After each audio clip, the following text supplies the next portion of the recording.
As they stood by the river, suddenly, the waters began to bubble and churn.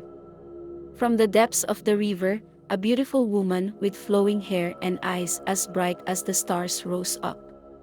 It was Oluwari, the river goddess. The villagers gasped in fear as Oluwari spoke. Her voice echoed like thunder across the village. "You have polluted my river, the source of life in this land, and for that, you must pay," she said. "From this day forward, no woman in Oganmola will be able to bear a child unless her husband first spends a night with my daughters, the twin river spirits, Adabisi and Adiswa." The villagers were shocked. They had heard stories of the river spirits, Adabisi and Adiswa, but they had never seen them. Once upon a time, in a village called Oganmola, there was a wide river that flowed through the heart of the village. The river was called River Essen, and it was very important to the people. The villagers depended on it for drinking water, to catch fish, and to water their farms. Every morning, you could hear the laughter of children as they played by the river banks, and the songs of women as they washed clothes in the clear waters. But as the years went by, the people of Oganmola became careless. They began to throw their waste into the river. Every day, more and more rubbish filled the waters, making it dirty and smelly. Even the animals that used to come to the river stopped visiting. The villagers thought nothing of it. They believed the river would always be there to serve them, no matter what. One day, the river goddess, Oluwari, who lived deep under the waters of River Essen, became angry. Oluwari was a kind and beautiful goddess who had protected the village for generations, but she could no longer ignore the disrespect shown to her river. Her once pure waters were now filled with dirt and waste, and she decided it was time to teach the villagers a lesson. One evening, as the sun set and the village prepared for the night, a strange fog rolled in from the river. It covered the entire village, making it impossible for anyone to see beyond their own doorsteps. When the villagers woke up the next morning, they found that something was terribly wrong. No one could leave their homes. It was as if their feet were stuck to the ground by an invisible force. No matter how hard they tried, they could not move.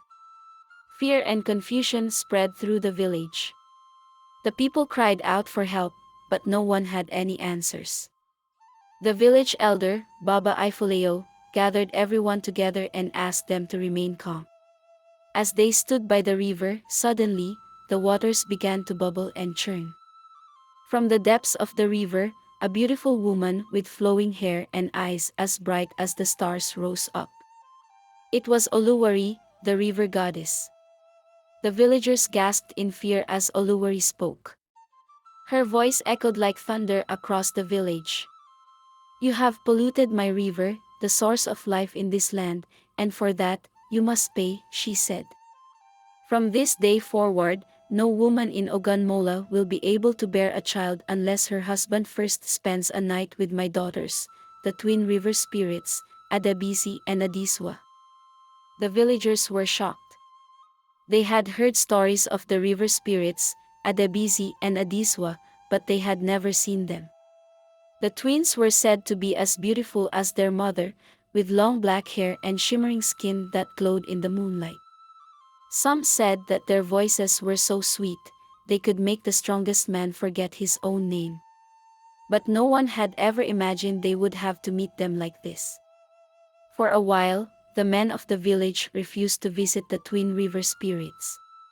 They were too afraid, and besides, they loved their wives. But as time passed, the women of Oganmola grew desperate. They wanted children, and without the blessing of the river spirits, they could not conceive. One by one, the men began to give in, visiting Adabisi and Adiswa by the river bank in the dead of night. But not every man was willing. There was a young farmer named Jurojuiyay, who had just married his sweetheart, Mareo. They had been dreaming of starting a family for a long time, and like the others, they were heartbroken by the curse.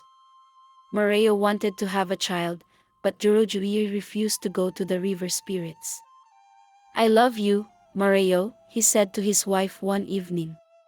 "I can't betray you like that.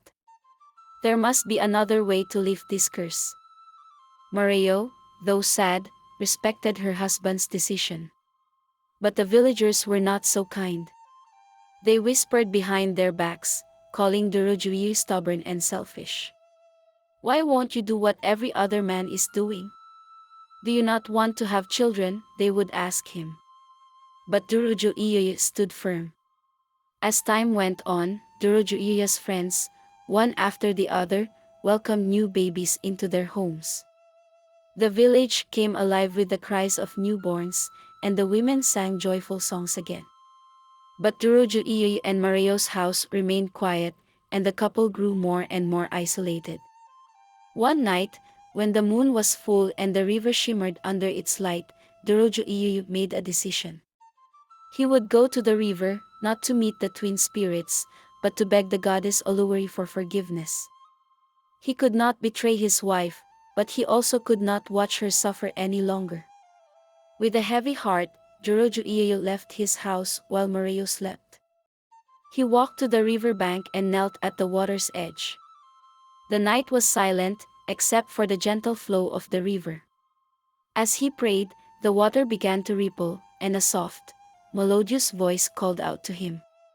"Durojuiyu, why have you come here?" It was Adebisi, one of the river spirits. Her voice was as sweet as honey, and it wrapped around him like a warm breeze. Durojuiyu's heart raced, but he kept his head bowed, refusing to look at the river spirit. "I have come to beg for forgiveness," he said, his voice trembling. "I cannot betray my wife, but I also cannot let her suffer because of this curse. Is there no other way, no other solution?" The air around him seemed to grow warmer, and the voice of Adiswa, the second twin, joined her sisters.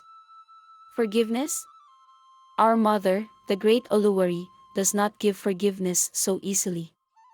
You and your people have poisoned her river, and now you must face the consequences." Durojuiyu finally lifted his head and saw the twin spirits floating just above the water, their long black hair flowing like waves behind them.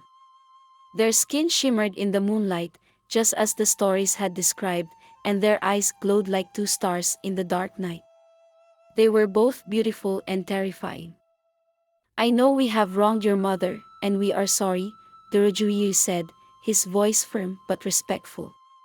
"But is there truly no way to make things right without betraying our wives? I love my wife, Mario, and I would do anything to save her from this curse." The twins exchanged a glance, their eyes narrowing.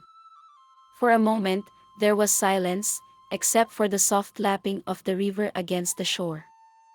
Finally, Adebisi spoke again, her voice more serious. "There may be another way, but it will not be easy." Durojuiyu's heart leaped. "Tell me. I'll do anything, no matter how hard it is." Adiswa leaned closer, her glowing eyes studying him. "You say you would do anything, but would you face our mother, the great Oluwari, herself?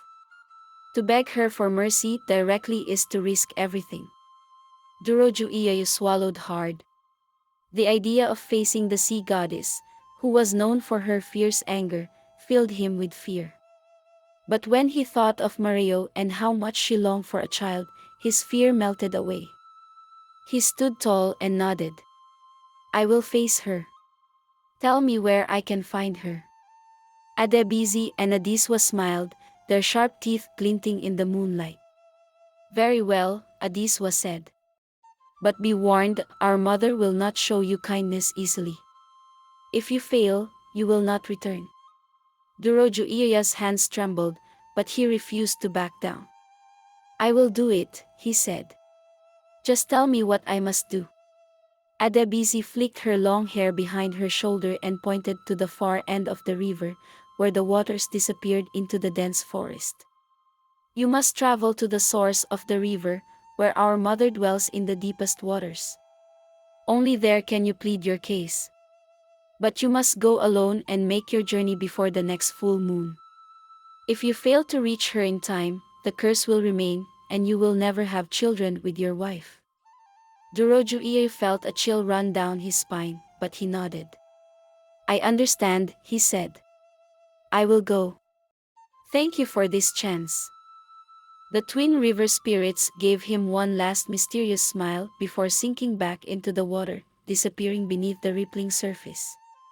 The river calmed, and the night became still once again. Duroju Iyayu returned to his house, his mind heavy with the challenge ahead.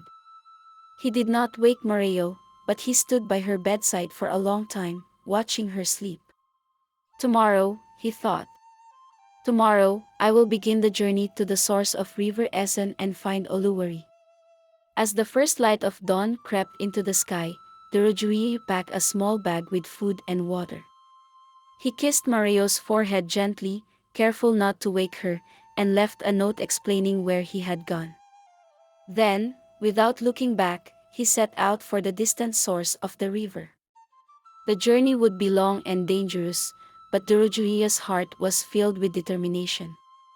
He would find the sea goddess and plead for mercy, no matter the cost. As Durojuia walked along the riverbank, the villagers whispered behind him, unsure of what he was planning.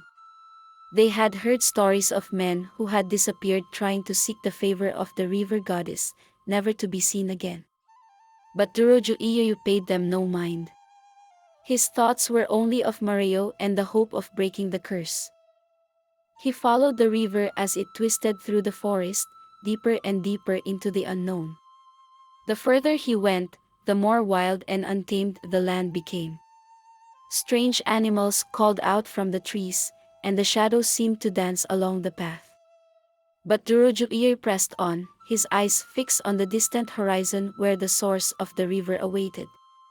Days passed, and Durojuie grew tired, but he did not stop.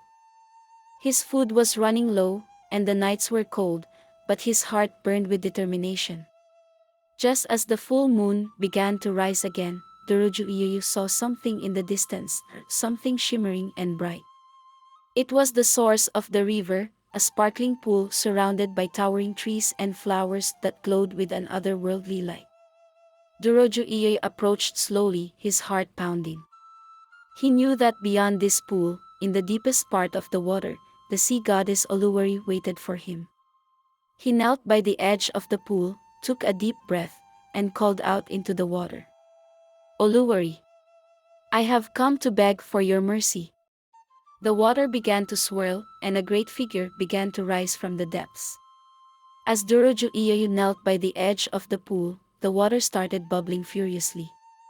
The swirling currents formed a giant whirlpool, and the trees around the pool began to sway as if moved by an unseen wind. Durojuia's heart raced, but he remained still, waiting for what would come next. Suddenly, a towering figure rose from the center of the whirlpool. Oluwari, the sea goddess, emerged, her long seaweed-like hair flowing behind her like a waterfall, and her shimmering blue gown glistening like the surface of the ocean under the sun. Her eyes, glowing with the power of the sea, fixed on Durojuie, and he felt a chill run down his spine.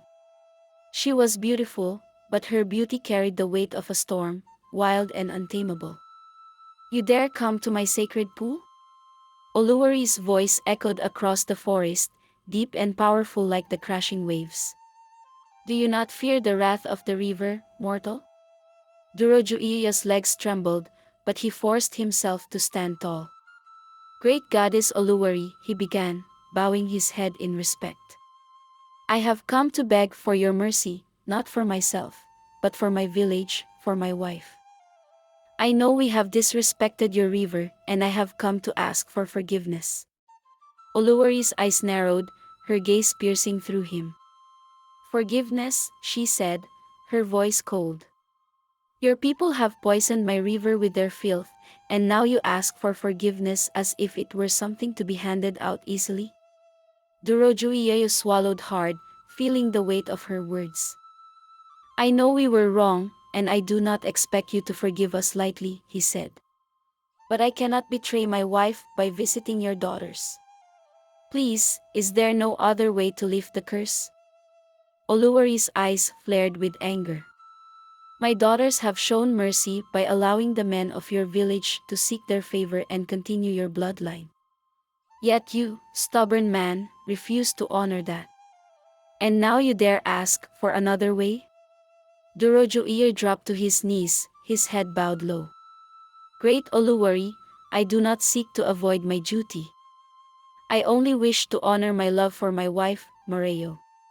If there is another way, even if it requires great sacrifice, I am willing to do it. The goddess was silent for a moment, her eyes fixed on Durojuir as she considered his plea. The whirlpool slowed, and the air grew still. Finally, Oluwari spoke again, her voice softer, but still filled with power. You speak of love and sacrifice, she said slowly. Very well. There is another way, but it will not be easy, and the price you must pay will be high. Durojuiria's heart leaped with hope. Tell me what I must do, and I will do it, he said, his voice steady. Oluwari raised her hand, and the water in the pool began to glow with a strange, silvery light. You must venture into the depths of Ajara, the darkest part of my river, she said. There, deep beneath the waters, lies the heartstone of Essen, a powerful gem that was stolen from me many years ago by a greedy king. Return the heartstone to me, and I will lift the curse from your village. Durojuir felt a shiver run down his spine. He had heard stories of the depths of Ajara, a place so deep and dangerous that no one who ventured there had ever returned. But he also knew that this was his only chance to save his wife and the village. I will go to the depths of Ajara and retrieve the heartstone for you, Durojuir said, determination filling his voice. Oluwari's lips curled into a small, knowing smile. Be warned, mortal. The depths of Ajara are filled with dangers beyond your imagination. Only those with a pure heart can survive the journey. If you succeed, I will lift the curse. But if you fail, her eyes gleamed, you will remain in the depths forever. Durojuir nodded, steeling himself for the task ahead. I will not fail. With a wave of her hand, Oluwari caused the water in the pool to rise and form a shimmering path leading deeper into the forest, towards the depths of Ajara. Follow this path, and it will lead you to your destination, she said. As the path glowed brightly, Durojuir took a deep breath and stepped onto it. His journey to the depths of Ajara had begun, and he knew there was no turning back now. The further Durojuir walked, the darker the forest became. The trees grew thicker, their branches twisting like dark claws reaching for him. Strange sounds echoed through the woods, and the ground beneath his feet felt cold and wet. He had never been to this part of the forest before, and he could feel the weight of danger hanging in the air. Hours passed, and the glowing path led him deeper into the wilderness until he reached the edge of the river again. But this part of the river was different. The waters were dark and still, and the air felt heavy. This was the entrance to the depths of Ajara. Taking a deep breath, Durojuir stepped into the water. It was cold, but he pushed forward, wading in until the water reached his chest. As he continued, the water seemed to pull him in deeper, and before long, he was completely submerged. The world around him became silent as he swam further down, the light from the surface growing dimmer with each stroke. The water here was thick and murky, making it hard to see. But Durojuir knew he had to keep going. Somewhere in these depths lay the heartstone of Essen, and he had to find it. As he swam deeper, strange creatures darted past him in the darkness, creatures with glowing eyes and long, sharp teeth. He could feel them watching him, but they did not approach. He tried to keep his fear at bay, focusing only on the task ahead. Suddenly, he saw a faint glow in the distance. His heart quickened as he swam towards it, hoping that it was the heartstone. But as he got closer, he realized that the glow was not coming from a stone, but from a pair of eyes. A creature was waiting for him.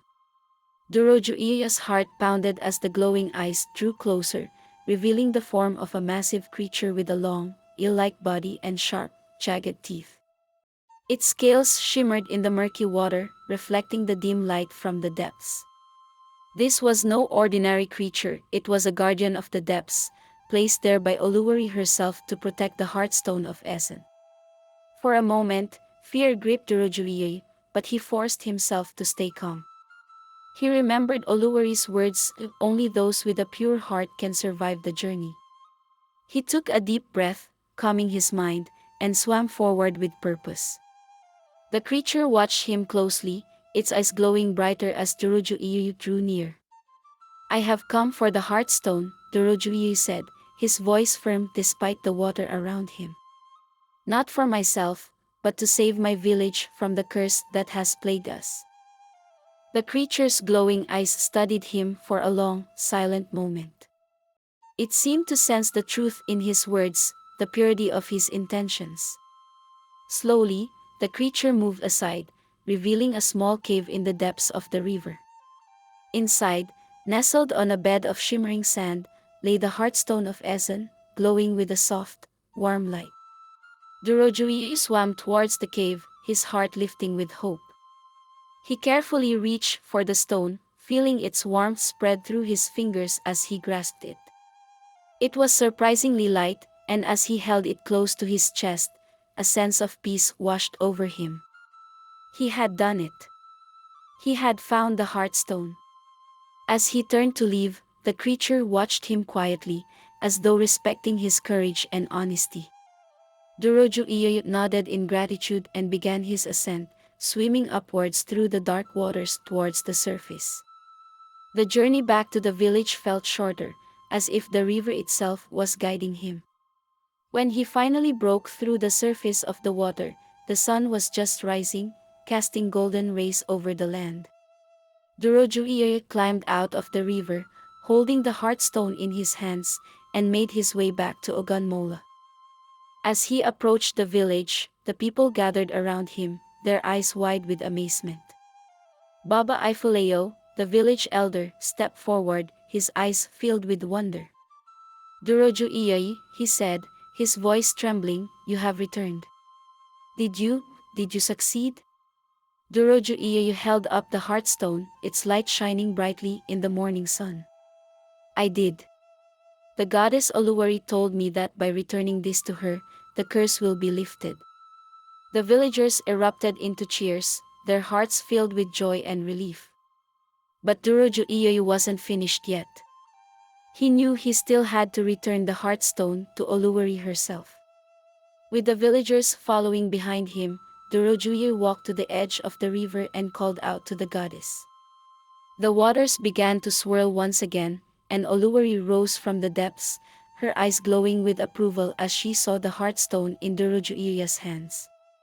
You have done well, Dorojuiye, Oluwari said, her voice softer now. You have proven yourself worthy. For your bravery, and for the purity of your heart, I will lift the curse from your village. She waved her hand over the river, and the water shimmered with a bright light. In that moment, the curse that had plagued Ogunmola for so long was broken. The river, once polluted and dirty, was now clear and pure again, and the heavy burden on the village was lifted.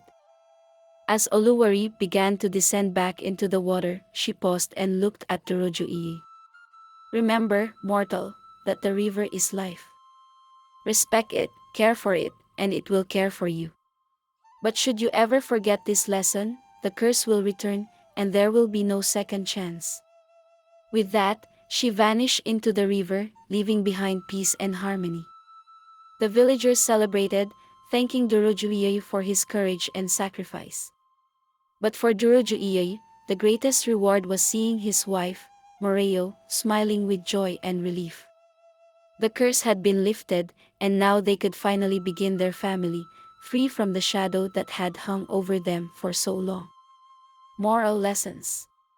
1. Respect for nature. The villagers learned the hard way that disrespecting the natural world has consequences. The river, once taken for granted, became polluted because of their carelessness. Oluwari's curse was a reminder that we must always respect the environment, for it provides life and sustenance. 2. Courage and integrity. Durojuiya's journey showed the importance of standing by your values, even when faced with difficult choices. He refused to betray his wife, even when pressured by the villagers, and sought a way to break the curse with honesty and bravery. 3. The power of sacrifice. Durojuiya's willingness to risk his life for the sake of his village and his wife shows the strength of selfless love. Sometimes, great sacrifices are needed to achieve something meaningful, but the rewards are far greater in the end. 4. The importance of community. Though the villagers made mistakes, they came together in the end, supporting Durojuiya on his journey and learning from their past actions. Unity and cooperation are key to overcoming challenges and building a better future. 5. Forgiveness and redemption. While Oluwari was angry at first, she ultimately allowed Durojuiya to prove himself and earn forgiveness for the village. This shows that even when mistakes are made, there is always a path to redemption if one is willing to take responsibility and make amends. If you enjoyed this story and want to hear more thrilling tales like this, don't forget to subscribe to my YouTube channel and hit the notification bell so you never miss a new video. Your support helps me continue sharing exciting and interesting stories. Thank you for watching, and I'll see you in the next one.